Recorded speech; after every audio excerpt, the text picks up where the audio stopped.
Hi, I'm Tuhan Holloway of Albo Kali Salat. Now, I've had a couple of questions about slip joint knives, and that's a knife, folding knife with no lock. And people have been asking about those for self-defense purposes and just for cutting purposes. Now, in general, I want to look at firearms and knives kind of as a parallel. This is a SIG 229 handgun. It's 40 caliber. Now, it has no external safety.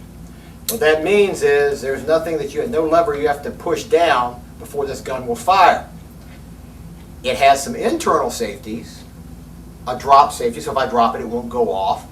But if you squeeze the trigger and there's a round in the chamber, this gun will go off. That's kind of like this knife. This is the Spyderco UK penknife.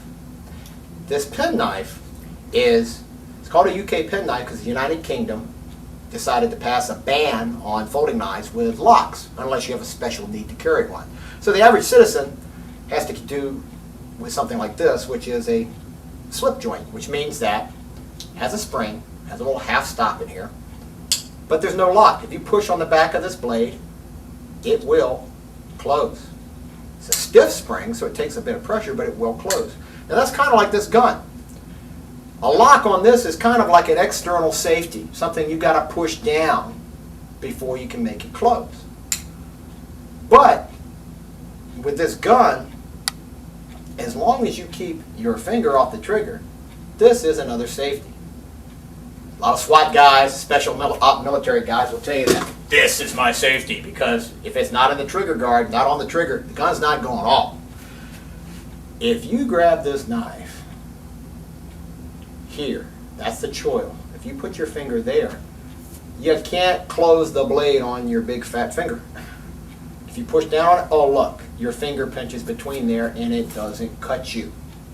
So, here's your safety. I grabbed it in the correct manner. If I grab it back here, okay, I'm being kind of, I've got an extended grip on it, and it's not safe. It can close on me and it can cut me. And this will shave hair off my arm, so that could be very bad for me. But this, as long as I have it here, even in reverse grip, if I have this little finger there, if I have it back here, I'm in trouble. But if I have it here, guess what?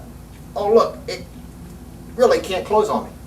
I mean, you could overpower it possibly and make your hand slide down if it was hit hard enough, but that is a safety. The design of this knife is a safety. Just like this is designed, if you keep your finger off the trigger, it won't go off. This finger on the choil, knife doesn't cut you. Now, in reality, your real safety on a firearm or a knife is here. You gotta think. If you're not smarter than the knife or smarter than the gun, you got no business using one.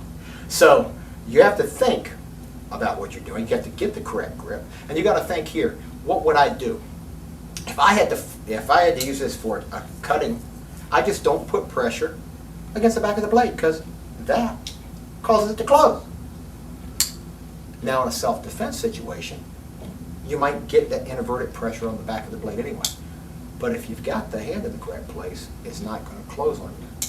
Now, would I use this in self-defense? Not by choice. I mean, if I have a choice, I'm not going to use a knife for self-defense anyway. If I had to use a knife, my first choice would be a fixed blade, because there's nothing to fold, nothing to break. If I break this, it's not closing on me. If I break this, I've done something. Yeah, this is a nice little Boker edit, fixed blade. And that's my first choice. My second would be one with a very sturdy lock. Well, my third and last choice would be a slip joint. But if I have to use a slip joint for self-defense, if that's all I've got in my pocket, do I feel like I can't defend myself? No, because with this slip joint and with the great ergonomics that Spyderco, as typical, did on this, I can use it safely even for self-defense. If you know what you're doing, it's a tool, and the tool can be used for that job, even though it's not necessarily designed for it. No slip joint really is designed for self-defense that I know of in this day and age, but you know what? It can be used that way because of the superb ergonomics of this design. And we're going to show some of that right now. This here is a denim pair of pants, and it's stuck full of foam pieces from a mat. Now, first thing to show you, I mean, if I'm using this as a knife, just as a utility knife, I mean, here's this piece of foam. There we go. Look how I'm cutting it. Easy. Razor sharp. There we go. Razor sharp. Cutting pieces off of it. Never even come close to closing because I didn't put closing pressure on the blade. Now, for self-defense, people will say, well, yeah, you know, you might torque it. Maybe I would. But if you know what you're doing and you've got that choil there, if I want to cut this, here I go. Let's go with an angle 1 cut. And it just comes here. Now, look at that. Look at that. Completely through the pant leg, through this, just cut right through the foam matting as well. Easy. No danger, didn't close. How about if I do multiple motions?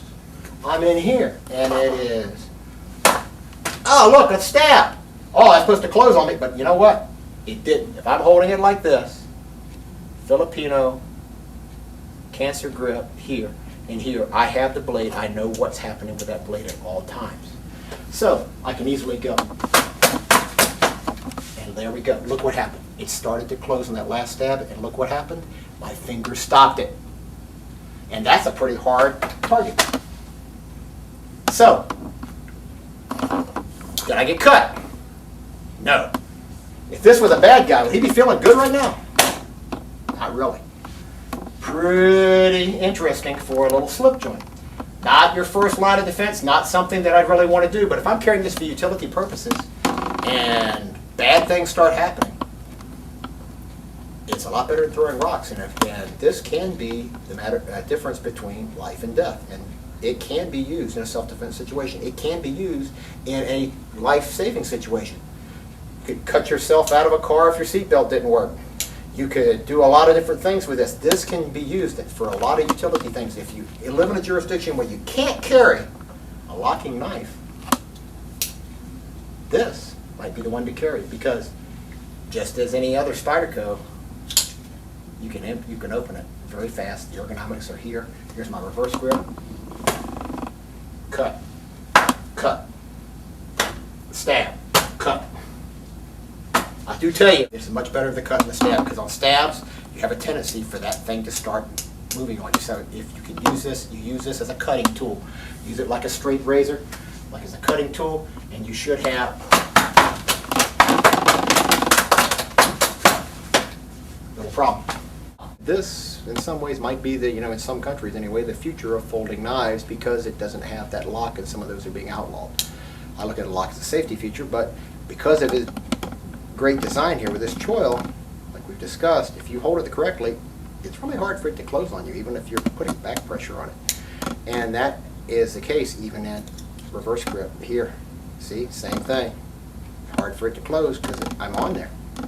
And my forward grip, reverse grip, forward grip, there it is. As long as you're in that choil. If you're not in that choil, if you're back here, you got issues. But if you're here, you can do so much work with that, including self-defense, if you have to. It can do some amazing work, hardcore knife work, because you don't use the back of the blade to do anything. You use the edge or the point. You got to be careful thrusting, but you don't have to be careful slashing unless